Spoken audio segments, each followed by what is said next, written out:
Hello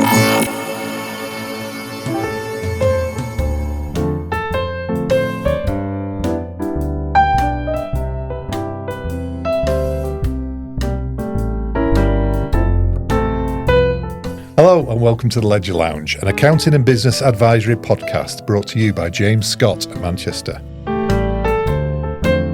My name's Matthew Taylor. And I'm Katie Allen. Welcome to the Ledger Lounge. Right, welcome to the latest episode of the Ledger Lounge, or the Secret Ledger Lounge as it was called. We sort of kept this under our hat a little bit before releasing it to the office, and so the rumours started abounding. Anyway, the secret's out now. I'd claim my name. The secret's out now. I've been joined by Lauren from the office, Lauren Thompson, who's accountant with us at James Scott. Hello, thank you for having me.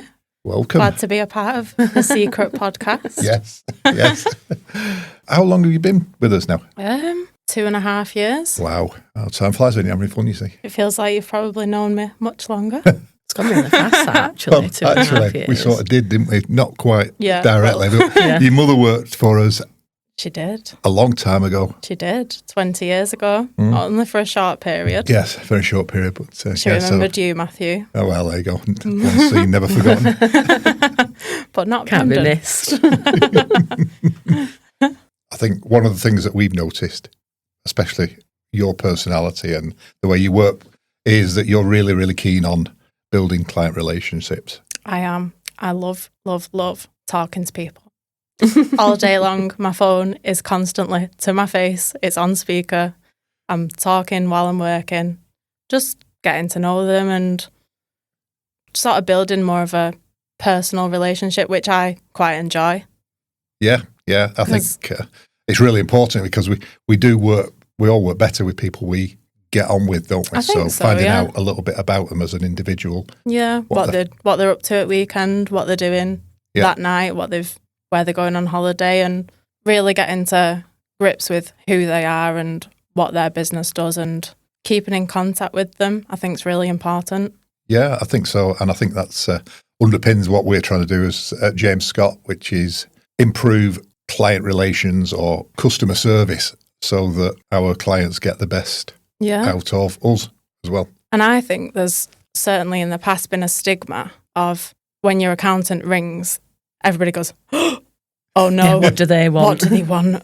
It's got to be bad news. So if you're ringing them more often and it's not always bad news, I think that's the way to sort of build with them. And they don't, when they see my name pop up on the phone, they're not going, oh, what does Lauren want now? You know, because it's not always something where I'm telling them how much tax they've got to pay. We might be just catching up on what they're up to and what they need from us, or if they need anything. So I think that's really sometimes important. even if there's anything that we can do better. Yeah. Like just having a conversation with them. Yeah, just opening the door to saying, what are you up to? How can we do that better? Is there anything that you want from us? Yeah. Do you need any help? And that's probably happened quite recently with you as well, hasn't it? Where we've had a client struggling with doing the bookkeeping themselves, and just by having the conversation with them, you're on board with helping them do that now, and they've probably had a big sigh of relief, haven't they? They were struggling with the process of getting the correct information uploaded to Dext, and that was because the lady that was doing it, she was ready for retiring. She didn't really want to. She was just ready for retiring. So we sort of said, look, we can help with that. Let us take over. And now it runs really smoothly, which is great. That's nice. And the client it's better for them, and it's better for you as well, doing the job, that all the information's there. The client gets real-time information and it's right, which is more important than anything. It's not wrong. I think it's not always a case of sort of dragging clients towards the digital age that we try and promote as accountants. It's working with them. It's sort of change management, isn't it? So having that relationship with them really does ease that change and makes things a lot smoother. Yeah, and once you start getting into doing things like that, you build a lot of trust, I think, as well. And the client trusts that what you're saying, you're guiding them in the right direction and you can provide things for them that they might not have even thought of. Yeah. And have the client seen improvements have they found more time by letting us take the load off them so that they can then run their business better? Yeah, so the director can then focus on expansion rather than me saying to him, is this supply statement right? Should we have paid that? He's not, because we've taken that function away and we're managing both sides. I'm not having to query anything of that with him anymore. Yeah. So he's then free to go and do Run the more of the business. in-depth business, the things that he should be doing. Yeah. Yeah. So it's really good for him. And I suppose doing that on a regular basis means he's got regular, up-to-date information. So he knows whether he's making money, how much he owes his suppliers, Yeah. how much his customers owe him all the time. So Yeah. he can keep right on top of the business, which ultimately results in better cash flow and better results, doesn't it? It does. And actually just yesterday was talking to him about sort of how it's gone over the last month. And I've suggested to him that he comes in and sits with me for an hour, 2 hours, so that he can really understand Xero and how he can utilise it to see what we are doing and to show him how he can navigate through the software to see how the business is doing without him sort of going too in depth. But he doesn't want to do a Xero course. He just wants to come in and I'll show him, and he'll then be able to see how it's going each week or each month, or He'll be able to run reports Yeah. then, won't he, without having to ring and ask you. He'll be able to do it himself. Yeah, and I mean, that'll only be an hour or 2 hours, but that'll hopefully benefit him for the next years ahead. Yeah. Because he'll be able to just sort of go in, see it, and see the benefit of what we're actually doing. Yeah. Oh, Yeah, good. I think that's really useful. And I think too often accounting software and the general ledger is just an area that they think, oh, it's just for doing my VAT return or just for the accountant at the year end, but they don't always think it's to get information out of. And the more regular, the more accurate information that comes out of it, the better you're going to be able to run your business. Perhaps him seeing the results through Xero will then maybe enable him to think, right, well, that's going really well. Maybe we should invest more in that avenue rather than another. Yeah. Which is obviously always really helpful as well. And it comes back to what we were talking about in the previous episode where we were talking about tax planning. If you know and you've got an idea of how much you're going to be making in the year, or you can, in 9 months, you've made so much, you can forecast the last 3 months. Can we do anything to invest in the business, invest some of the money that we've made it back into the business, maybe reduce our tax liabilities, but to make the business better going forward? Like you say, be able to estimate how much his profits and tax will be without, well, hopefully once he's sat down and looked at it with me, hopefully he'll be able to, rather than phoning us up and saying, can you get me this, can you get me that, he'll just be able to go in and he'll know where to look and where to find the information. Yeah. Which is really good for him. Yeah, hopefully can get all my clients doing the same. Yeah, that'd be really good. Yeah. That'd be excellent. Boy, we can get the whole practice doing that. That'd be even better, wouldn't it? Yeah. You're not going to DAS, are you, this year? Going to No, account I went tax? to DAS last year. Yeah. DAS is the digital accountancy show, which is end of this month. No, beginning of next month, 1st of April, isn't it? I really enjoyed it last year, but I do like to alternate. I enjoyed it too much last year. I had a hangover. Yes, you did. And I had to come to your room with some anti-sickness tablets, didn't I, in the morning? Yes, people don't think that accountants have fun. Yeah, occasionally no, we do. accountants We do have can fun. have fun. Too much. Sometimes. Especially when you've not got to get up with a child. Yes.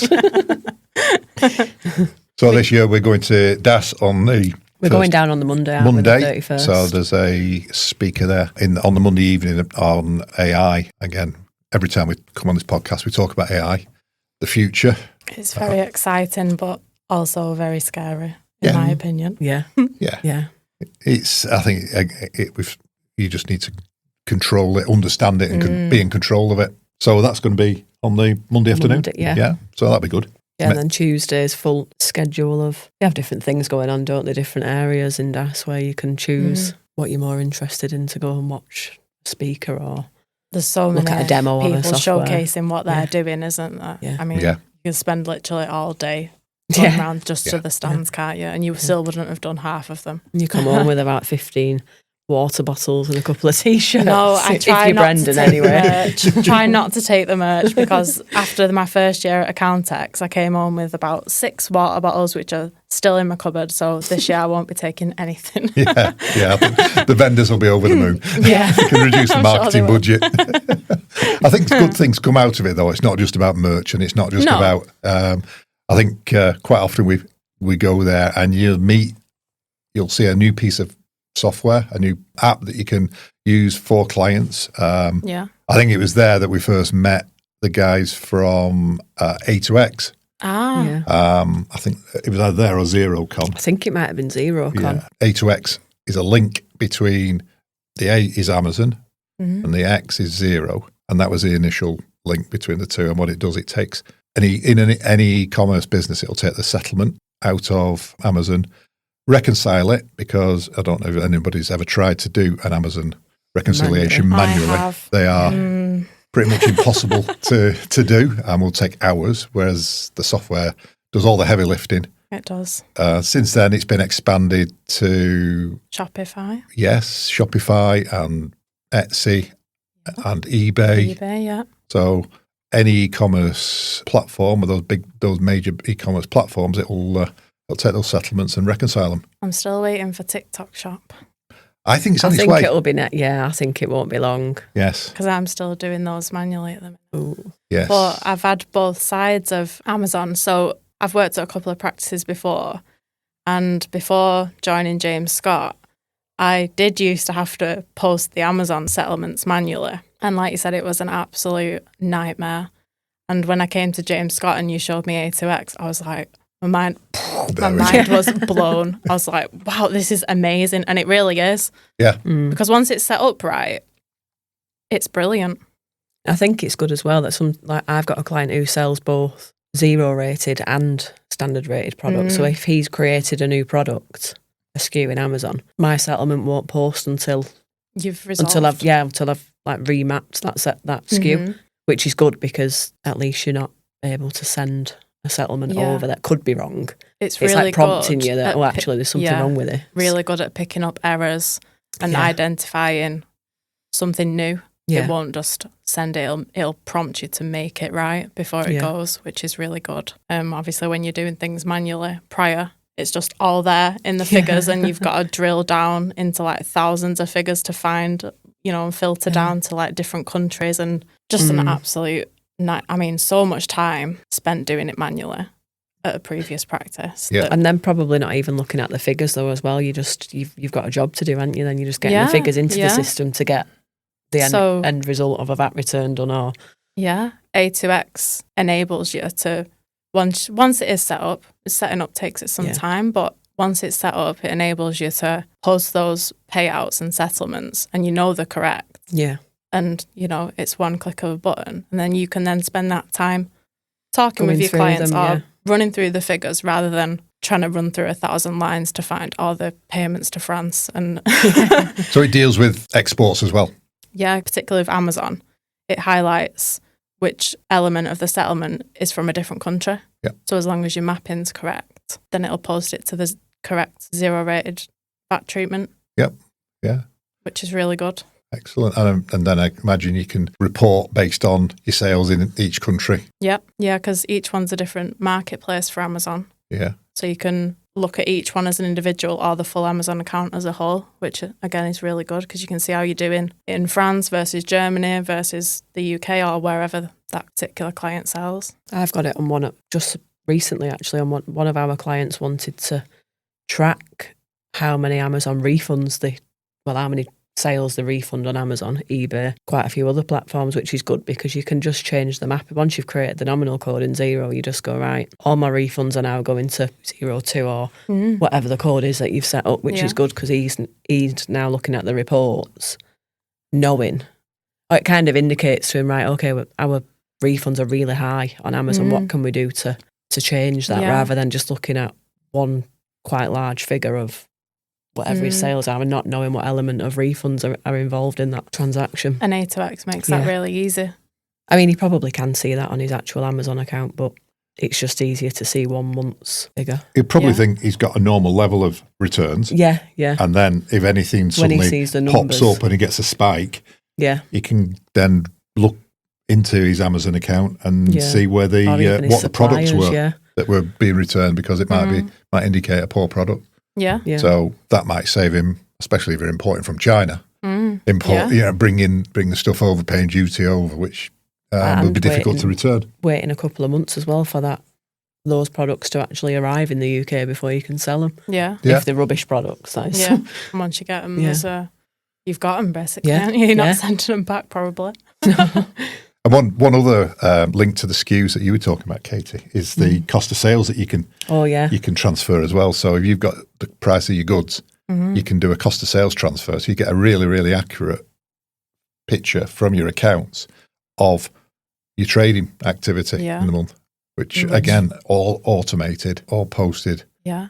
And if you're an online seller, you want to know which of the products that you're selling are performing the best. Yeah. Because it's so competitive, that market. And what margins you've got on each one. And we're getting more and more e-commerce clients now, definitely all the time, aren't we? Yeah. I think a lot of people have seen some of the blog posts that we put on our website, which is jamesscott.com. Look in the knowledge section there. There's a lot of blogs on e-commerce, on A2X as well. I think we did a piece on A2X there, highlighting. I should probably go in and read them more. I'm too busy on the phone. Yeah. I think it was about 5 years ago we did that. So there's been a lot of changes since then. I think recently they've just introduced a new integration. PayPal. Yeah. Because that's another difficult statement to navigate, isn't it? Oh, so if and again, thousands of lines of even if you're looking at a quarter per sale, really, isn't it? In PayPal, because you've got the money, the sale, the fee, the fees, money and then the transfer. money going out. Yeah. So again, a quarter's worth of sales can be 5,000 lines of an Excel, which is horrendous. Yeah. That'd be really good. And I think it was only released this week, so maybe down at DAS we'll be able to catch up with A2X. Get a demo on it. We love a demo, don't we? And then, a demo. Speak to the clients that got PayPal and get them introduced to it. That will be great for one that I've just manually taken done. over. I have. I've just manually done a 4-year VAT return. Wow. For that client, so 4 years worth of PayPal. So that would have been 4 great. 4 years? Yep. Ooh. That would have been great about 3 months ago, but never mind, A2X, we'll forgive you.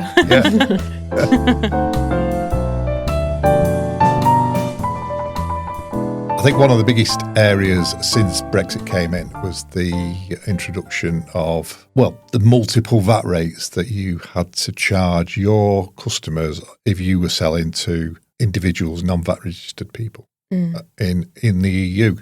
And this became quite a challenge to a lot of businesses trying to negotiate. Well, it was a complete change. I think it was from July 21 that you had to charge Lithuanian VAT or Dutch VAT. And the thing about VAT in Europe is every country has a different rate. Has its own rate, yeah. So, and you either register in every EU country which is and file a VAT return in every EU country, or you can use what's called the one-stop shop. So that is something, again, that you can integrate with Shopify. There are platforms out there that will help file and deal with those taxes. I think the sale has to be less than €150. After that, you're into charging VAT at the appropriate rates. But again, A2X helps with that, doesn't it? Yeah, because it sort of identifies the different countries and where the sales come from. And as long as you've set those mappings up correctly at the time that it's relevant, then it will just deal with it all for you and you don't have to do that, which is obviously a massive time-saving exercise for a start. And it's accurate. Yeah. Which is the most important part, isn't it? That it's actually right. Yeah. You don't want to get involved in overseas VAT compliance. No, you don't. Especially if it's in French or in German. I mean, I suppose that's the beauty about being neighbours with Ireland, is that they speak English. Yeah. So we correct, can yeah. register a lot of the one-stop shop agents are based in Ireland that deal with the UK Yeah. purely because of the language. Yeah. I think Malta's another one. I think Right. where you've got probably a bit warmer in Malta as well. Yeah. Yeah, I you- think if you I'd ever rather want be to in visit- Malta. For a work trip. Yes. Yeah. Yes. Yeah, I vote Malta. Malta rather than Dublin. Yeah. Yeah, I think my client needs to be registered in Malta. I'll go with them. I'll go with them. So yeah, that's one-stop shop. What other facilities are there in A2X that might be of? Didn't we have a couple of clients that, because they didn't know what to do after Brexit, they stopped selling Yes. to different countries because it was like a bit of a minefield for them, and they just thought, well, I'm not going to do It's not it now. It's worth not it, worth yeah. the hassle. although they've probably gone back to selling to those countries now. But I think at first it was a minefield. Nobody really knew how they was going to go about it, did they? No, I think we went on a couple of courses as well. we did. Yes, I think one of them was pre-Brexit, wasn't it? Because Yeah. we were dealing with German VAT. Yeah. Because we had clients who were looking to export to Germany, and then that all disappeared because, like I said, the one-stop shop kicks in for B2C Probably stuff. a great idea that they had at Yeah. the time. Yeah. Save a lot of hassle. Amazon loses product. It does, And unfortunately, into the abyss. to make a claim takes a lot of digging, a lot of tracing, all the paperwork. So I think we've got one client who's been using a service, hasn't they, They to have, try and yeah. reclaim some of this from It's. Amazon. I think there's many of these companies that do this, but the particular one that they've used is called GetIda, Uh-huh. and they do all the work basically of going through and finding the stock that Amazon have lost or misplaced or damaged or whatever, and then they can recoup a claim back for that, and then they take a percentage. But it is a lot of work. These companies are sort of just starting up as these things are coming to light, and they basically are doing it for the client, and they take their fee, and the client gets an extra payout settlement for stock that he didn't even know he'd lost, or that he probably did know he'd lost, but it's sort of like it gets lost into the abyss of Amazon and Amazon warehouses. Yep. So it's only stock that's kept at Amazon warehouses. So the FBA stuff, yeah? But Yeah. Fulfilled by Amazon. Yeah, and great tool that they've took on board, because basically it's not free money, but it's money that he would have never seen again. if And I he bet it's hadn't not. I bet it's not an insignificant It's amount not. either. It's is not. it? It's, I think he's clawed back about £6,000 worth Well, so far, yeah. which is not to be sniffed at. It isn't, and especially with, like we were talking about, margins in e-commerce being difficult to maintain. That's going to help, isn't it? Yeah, absolutely. Great for him. If there's any other e-commerce clients in the practice, I think we should be recommending it to them as well. Yeah. Anybody else that uses Amazon? He's the only one of mine that does use Amazon at the minute. Yeah, we need to get that out to the team probably. And Yeah, because I bet a lot of people also think in e-commerce, well, that was lost 3 weeks ago. What I need to focus on going forward, operations going forward. They just kind of think, well, it is what it is, and swallow it. I think, but I think there is a time limit on it, but I'm pretty sure that he's gone back a couple of years. I think Right. there was initially, 18 months, Right. and I think Amazon have just reduced that to, I'm going to say Because 6 months, but everybody's it doing probably it. isn't. But Probably, probably because they've clocked on that people are doing this now, and they're actually getting reimbursed for their own stock, which is more than fair enough, I'd have thought, because it's not their fault that Amazon have lost it, Yeah, have they? that's Or true. it's fell off the back of a forklift and been damaged Yeah. or whatever. So, I mean, that's not their fault. I can imagine it gets damaged a lot more than it gets lost. Have you seen the Amazon vans? The Amazon vans in Oldham are not looking in the best shape. They're not. That one got stuck actually near you in Saddleworth, near Dovestones, like it had gone down wasn't a road, like an old country lane. Yeah. That was an unused country lane Yeah. now. I think I saw that. like a bridle I path did or start something, to and see just that, dumped yeah. it, just And left the they van just there. left it there. Yeah. I mean, we sound like we're really hating on Amazon. No, but we're not hating not on at all. Amazon. No. We're not. But yeah, I mean, they do. They're a big company. They're massive, They're a aren't they? £1 billion company, aren't they? So these little trading people, you know, with 5,000 here, they're not that they're not bothered, but that's nothing to them. But it's a lot to It a is, yeah. to our clients and the people who are running the businesses. You know, it's a big impact on them. It's not a big impact on Amazon. So for them to get that money back, I think is fantastic.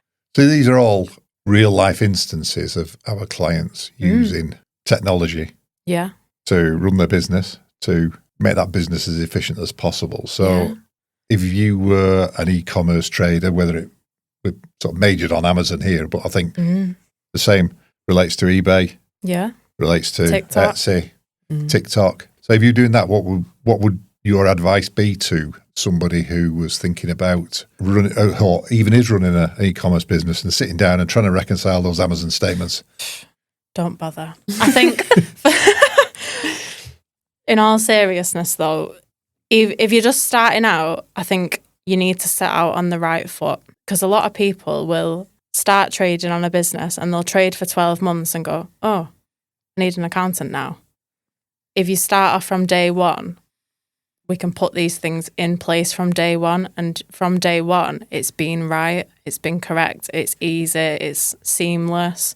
There doesn't have to be a mad rush and a stress to at the end of the 12 months or the financial year that, oh God, I need to do this and all these are wrong and I've not reported this on my VAT return. And if you do it from day one, it's much easier. Yeah. And even if you're not just starting out and you're already set up and you're doing these, you know, your accountant's doing these manual, or even if you're doing it yourself, these manual settlements and posting your own invoices into Xero, and you want to sort of get involved with A2X, watch a couple of videos, look at some of the demos. They do, I think, online training courses. Come and see us. You know, we'll demo it for you and get you all straightened out. And you've then got more time to focus on your actual business and what you're selling rather than sitting trawling through an Amazon settlement, which, if anybody's ever done it, they know it's horrendous. That's brilliant. So reach out to us. Have a read of our blogs on our website. And if you want to, there's a contact page on there to book a discovery call with us. Yeah, we there'll can chat always through be it. somebody wanting there to talk to you. Yes. Lauren. It might not be me. It probably will be me. It might not be me, but everybody else is equally as brilliant at James Scott, I think. So Almost feels like we're being sponsored by A2X today, doesn't it? Yeah, And maybe we should send this to them and say, come and contribute to the poor hard-up accountants fund. I do have an A2X T-shirt. Do you remember that? Have you still got yours? No, you didn't get the T-shirt. No, I got the socks. You got the socks. I got the socks. I got the T-shirt.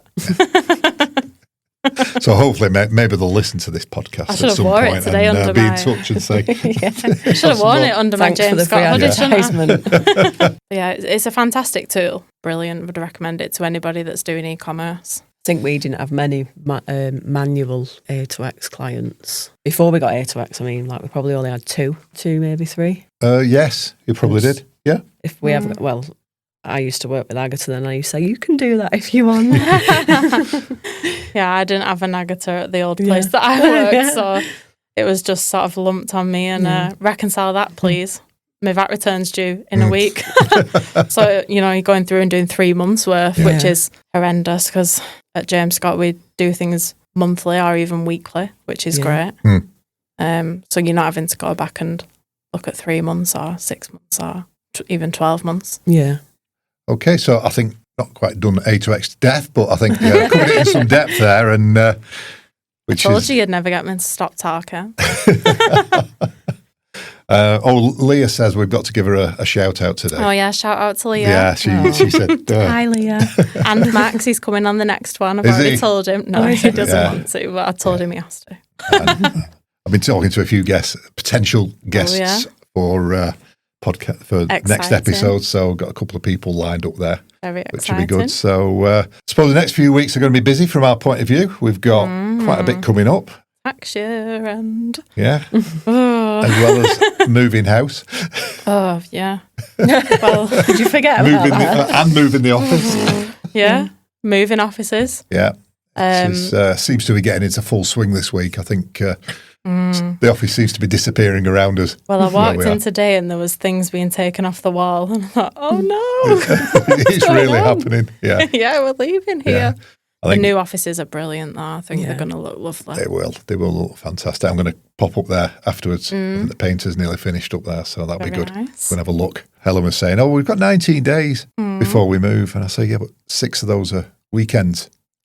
So you're going to be working every weekend for Helen now? I think so, yes. Roles reversed. Yeah, definitely. So, yeah, I think there's that. And then, obviously, we've got the events coming up. So, looking forward to the next few months. And account tax for me this time. Yeah. When's that? Middle of May? Middle of May. Lots of legislation updates. Yeah. Very exciting. I think that's it for this week. Yeah. Right. Thank you for having me. It's been a pleasure. Good. Am I See you invited tomorrow. back?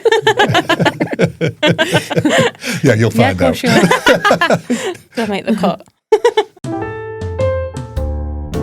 The Ledger Lounge is brought to you by James Scott Accounting and is hosted by Matthew Taylor, Katie Allen and Lauren Thompson.